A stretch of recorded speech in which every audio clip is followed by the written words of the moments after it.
Good morning, guys! Oh, actually, parang hapon na ata. Yeah, 12:30 na ng hapon. So, good afternoon na pala.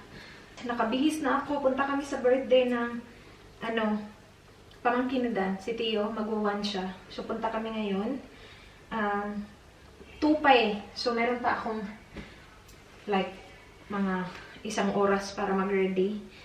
Pero nakabihis na ako. Si Dan kakagising lang nandun sa guest toilet.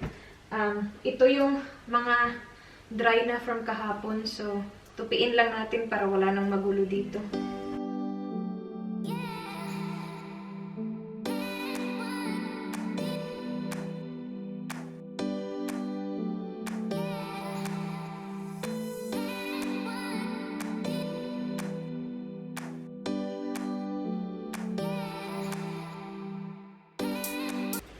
Ay. Ito pala yung suot ko, guys. Jumpsuit siya. Pwede siyang off-shoulder. Pwede ding hindi. Nabili. Hindi ko alam kung saang online website to, guys. Siguro sa Full or Rose Gal. Hindi ko na maalala. Pero ito yung isa sa mga saktong-sakto yung length sa akin. Tingnan nyo.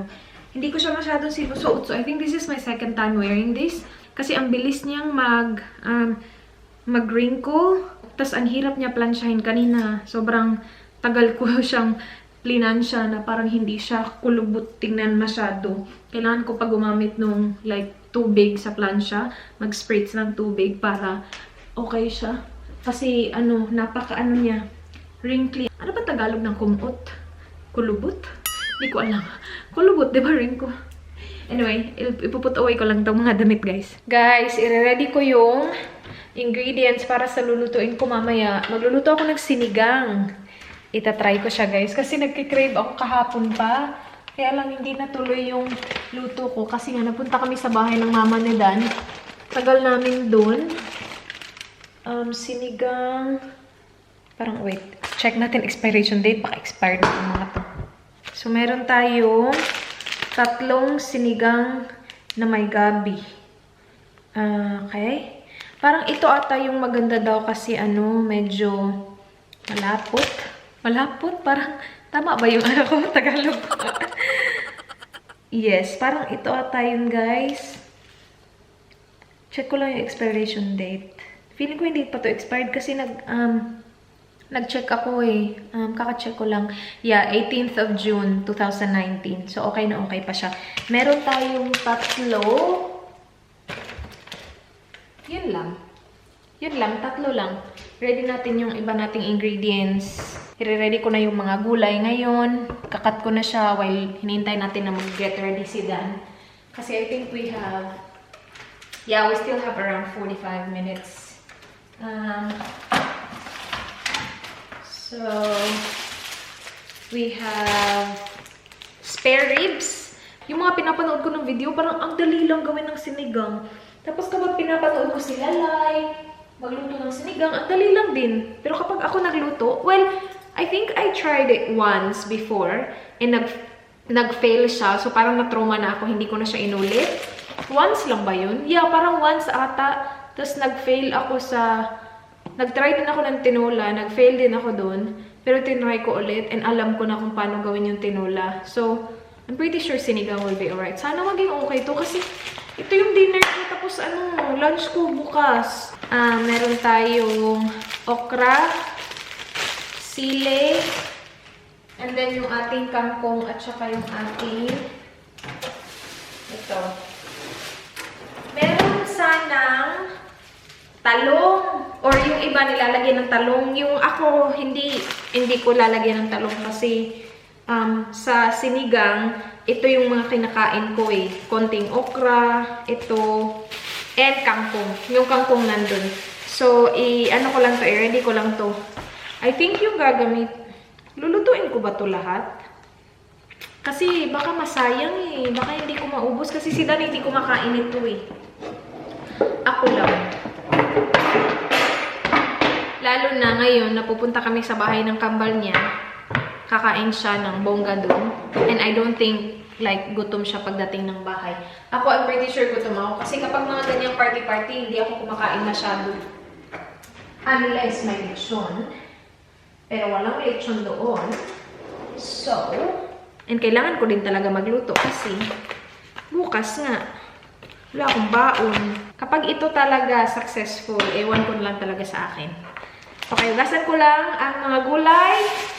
Tapos, i-cut natin sila. Ang cute ng okra na nabili ko dun sa OK Shop kasi maliliit. So, hindi ko na siya kailangan i-cut. Tatanggalin ko na lang yung ulo at saka yung buntot. And, ready na siya.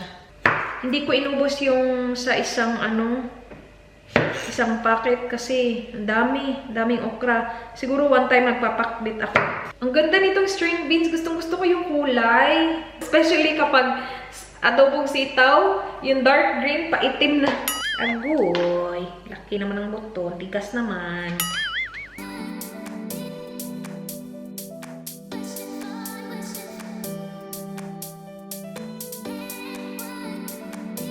Ready na yung ingredients natin, guys. Dito yung pork, kamatis, at saka onion nandun sa gilid. Nandito yung gulay, and yung kangkong mamaya na hugasan na natin yan kasi last na din naman yan, diba? Ay, kain tayo ng mangga. Hala, babe, tingnan mo yung mangga. Tsaka na. Okay. Now or later? Tomorrow morning. Okay. Do you want some a shake with it tomorrow as well? No. A little banana and a bit of raspberry. Nice. Guys, pick up lang namin yung cake para kay Theo. Dito siya sa Dolcetti Espresso Bar. Sabi ni Dan, it's an ice cream cake daw. Dito, oh. Yan. Babe, you go. I'll wait here because I'll hold the cake, okay? Is that alright? Yeah. And ito yung... I don't think they're open yet. Oh, they're not open yet? What time do they open? 2. Oh, we're too early. See, 6 minutes. You said we will go later so we don't have to wait in the car. Grabe siyang aga niya lagi. Dito yung gift namin, guys. Irarap ko sana siya ng maayos. Kaya lang mahirap kasi merong stuffed toy. Napakita ko to sa inyo kahapon. So, ganito na lang. Tapos, hindi din naman like sobrang nag-unwrap ng gift yun kasi 1 year pa. So, si Eli din naman mag-open ito. Oh, diba? Close pa. Ito pala yung cake, guys. Nandito na kami. And I think hindi ako magwa-vlog sa loob kasi nandito na yung pamangkin ni Dan na hindi pa di-vlog. Tapos na yung bakasyon nila. Pero yan yung cake. Tapos sa ilalim merong mga cannolis. So, yeah. Oh, goodbye. We're heading home, guys. It is 6:06 ng gabi. So we will have time to cook sinigang. Are you excited for sinigang? I'm not hungry, but I know, you're not eating sinigang either. You don't like sinigang. And yung gift namin kay Theo, 'di ba? Merong ganito. Binigay sa amin kasi meron na silang ganito. Hindi naman binigay, binalik. Sabi dan i-add sa collection namin. 'Di ba? Stick tayo kasi wala kaming lighter. Hindi kasi kami gumagamit ng lighter, guys. Gumagamit lang kami ng ganito nung nag-start kami gamitin tong kandilang to. Ayoko kasi siyang itapon. Tatapon na kasi sana ni Dan. Sabi ko, sayang naman, uy. Nanonood pala ako nito, guys. Tidying up with Marie Kondo ata to siya. Basta. Pero magluto na tayo, guys. Yan. Nilagyan ko yan ng, wait, pause. Nilagyan ko yan ng asin kanina. And ilang oras na yan dyan. Tapos yung...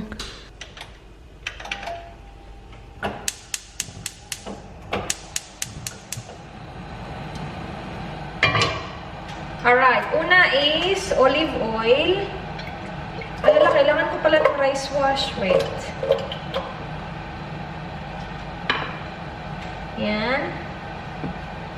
Tapos maya-maya susunod natin yung what do you call this? Kamatis, tapos yung pork. Lagyan natin yung kamatis. Yan. Tapos maya-maya isusunod natin yung pork.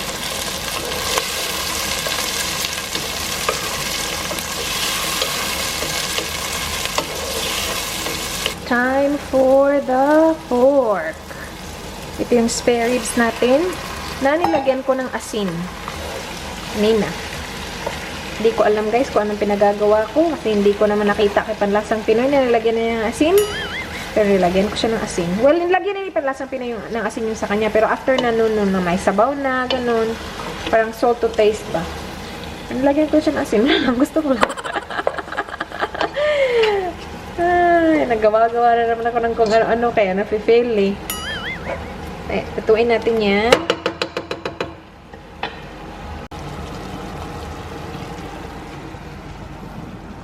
Lalagyan ko na siya guys ng patis. I'll start with 1 tablespoon. 1 tablespoon muna. Kuntian muna kaysa sa madaming, diba? Yan. I'll start with that. I'm not sure kung tama to guys. We'll see. Start with that. Tape para hindi mag-fail. Kuntian muna. Kasi pwede natin dagdagan mamaya. Kasi kapag yan umalat naman masyado, wala na. Mahirap na. So, yun. And then, I'll just let it like cook for siguro mga 2 to 3 minutes more. Ewan pa, timing talaga ako. And this is my rice wash. Hindi siya ganun ka puti gaya ng iba. Like, puti lang siya tingnan kasi puti yung container ko. Pero sa mga nakita kong video, yung sa kanila, talaga ba? Puti talaga. Yung rice kasi, malinis. Malinis na. Ito nga yung unang wash eh, pero hindi pa din siya, medyo clear pa din siya ng konti. Anyway, after mga 2 to 3 minutes, ilalagay ko itong rice wash. Yung rice wash ko guys, konti lang. So, dadagdagan ko to lang ng tubig. Yan lang. Hindi ko nga alam kung ilan yun eh. Basta yun lang yung winash ko sa rice ko. Siguro hindi ko muna siya dadagdagan, no? Ito na muna. Tingnan natin. Or maybe dadagdagan ko na siya ngayon. Actually, dagdagan ko na, no? Dagdagan ko na. Guys, I just got rid of yung mga foamy, fatty stuff. Hindi siya ganun kadami. Sinigang mix na may gabi. And I think I will be using 2 guys. But let's start with 1 first and see how that goes.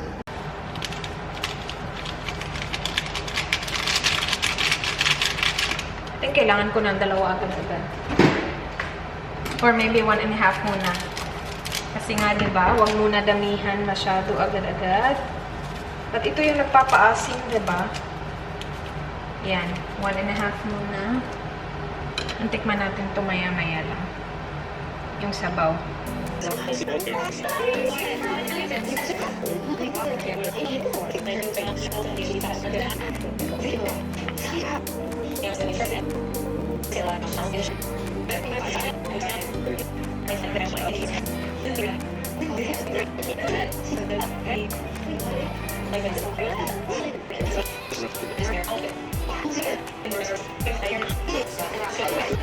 Feeling ko kulang to guys. Tama na ba to? Gusto ko kasi lutuin yung... May nakita ako adobong kangkong ba? Gusto ko din yung try. So gusto ko sana yung natirang kangkong. Ganun din ko. Guys, konti na lang yung tubig. Can you show them, babe? Look. Kasi, nag-boil siya, tapos tinakpan ko siya kanina, so yun na, tapon. Pero okay lang kasi ako lang na nagkakain, tapos pangalawang beses ko lang to kainin, ngayong gabi at saka bukas ng lunch. Yun, so ilalagay ko na yung gulay. Kung kailangan ko talaga siyang lagyan ng tubig, lalagyan ko siya. Pero isasabay ko na yung string beans at saka okra. Yan. Hintayin ko lang siya guys na maluto talaga yung gulay kasi yun yung gusto ko eh, yung lutong-luto yung gulay, especially sa sinigang. And tinikman ko siya guys, masarap siya. Babe, I think I got it. It tastes good, babe. Yeah. Ooh, it's sour. Very sour. Nilagay ko na pala din yung sili. 2 ganito ay. Na kanina ko pa nilagay kasi gusto ko na talaga siya, umanghang na siya ba? Kasi nga ako lang kakain, hindi kakain si Dan. So, gusto ko umanghang. Yan. Hintayin lang natin na maluto. And actually, perfect na yung sabaw. Okay na ganyan karami kasi nga 2 beses ko lang kakainin. So, tama na yan. Maya-maya, ito, last step. Pero yeah, so far, so good. Guys, lutong-luto na yung sinigang natin. Very rich yung sabaw natin, guys. Kasi konti na lang yung sabaw, diba? Hindi ko dinagdagan yung tubig. So, very malapot niya. Lagyan na natin ang ating kangkong. Ah, wait, i-off ko na yung apoy. Tapos lagyan natin yung kangkong. Feeling ko tamang-tama lang yung kangkong ay. Butin lang, hindi ko dinamihan. Tapos yung natirang kangkong, adobohin natin yung char. Hindi ko alam paano yun gawin, pero we'll figure it out. Yan. Pan lang natin. And it will be ready in like a minute or two. Yung rice natin luto na, guys. Gutom na ako. Ang bango ng sinigang. Tingnan nyo. Daming natapon.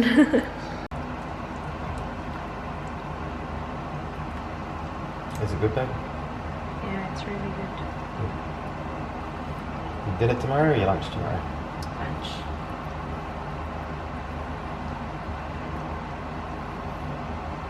Good job, babe.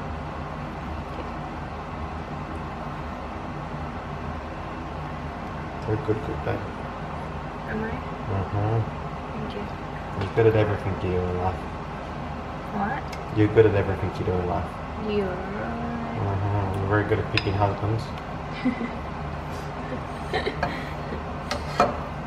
That's my dinner! Guys, tapos na!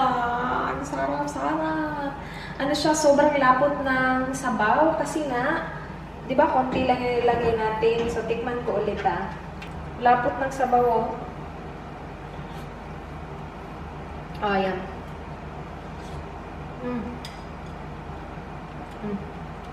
It's very sour. Oh my gosh! Marunong na ako, guys! Yay! I know how to cook it now, wala. Rice. Let's get a thumbnail, babe. A thumbnail? You're like, What do you want me to do? Let me turn it. Our light there is off. Hindi ko pa na-try yung meat, pero ay, ang lambot ng pork. Yung last time kasi, parang yung diferensya ng last time ko na ginawa ko to, yung pork hindi malambot, and iba yung, basta iba yung lasa. Iba talaga yung lasa ng akin. Kaya ang tagal ko siyang tinry ulit kasi na-trauma ako so nung first. Sinigang kasi hindi siya common sa amin, sa Cebu. Hindi talaga siya common. So natikman ko na yung sinigang talaga. Dito na guys, dito na sa Australia. Ang daming pagkain na dito ko lang sa Australia first time natikman. Kasi hindi naman kami ganun ka, hindi mahilig magluto yung pamilya namin. Ganun.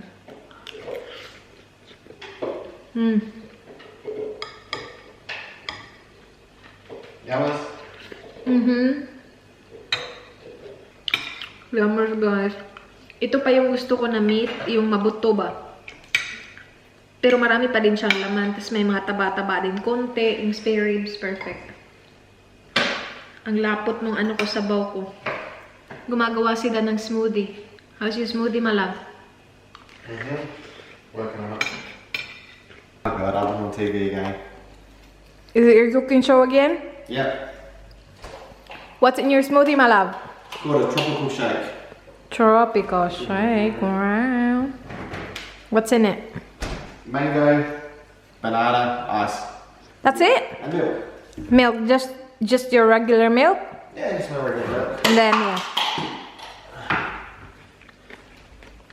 Sorry guys, kumakain ako. They've been asking about our blender as well. What is our blender? It's a bullet. It's a Ninja, guys. A ninja. Ninja Professional. Yan. 900 watts. Ganun. Yeah. And ang galing niya. Diba, it's good. It's a really good blender. Yeah. It's messy right there, my love. Sorry? The mango that you used is the mango that we have in the fridge, so it's not frozen, right? Yeah. Yeah. And banana. And that's it. That's it. That's your shake. Good job, my love.